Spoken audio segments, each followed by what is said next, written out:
Doctor. I passed. Every good story has 3 key components: setup, conflict, resolution. Let's see how this ends.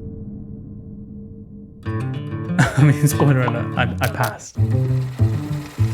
I'm sure it comes from some Latin, but essentially it's an oral defense of your work. You're pitching to some experts to convince them really that you're an expert. It basically demonstrates that your work was original, and the main question they want to know is why. Why did you choose to do the things that you did? What's your justification for it?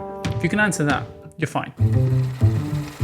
The preparation is basically reading over your own work and making sure you're up to date with any new literature that might have come about that you've missed. I published my work as I went along for each of the chapters, so actually my work had already been critiqued. If you've done that, then it's hard for your assessors to say, no, your work is wrong.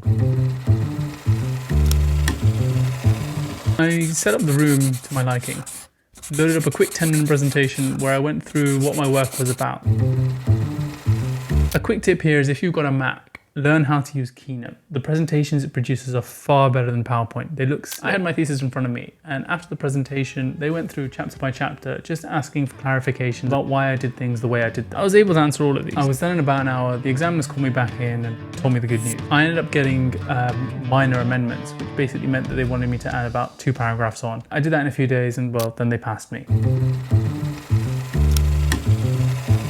Imperial loves a good story. Even though I published each of my chapters, those were standalone works. I had to find a story that made them connect through. Basically, all your work needs to have a common theme that relates back to your original aims and objectives that you set out in the first place.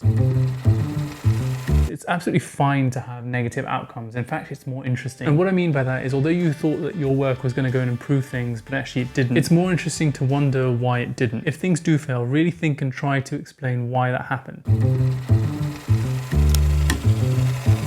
I would say it's not an exam in a traditional sense. You've got your thesis in front of you. You're allowed to take time out and just read through it. You don't need to memorize your entire thesis. You can always refer to it. I mean, you don't need to be able to regurgitate it, even though you probably could, presuming it's your own work. You just need to be familiar with it so you know where the answers might be for what they ask. And I would say treat it like a conversation. Don't treat it like an exam. I really enjoyed my Viva. I think my examiners did too. If you like this video, check out what life was like when I was a surgical trainee.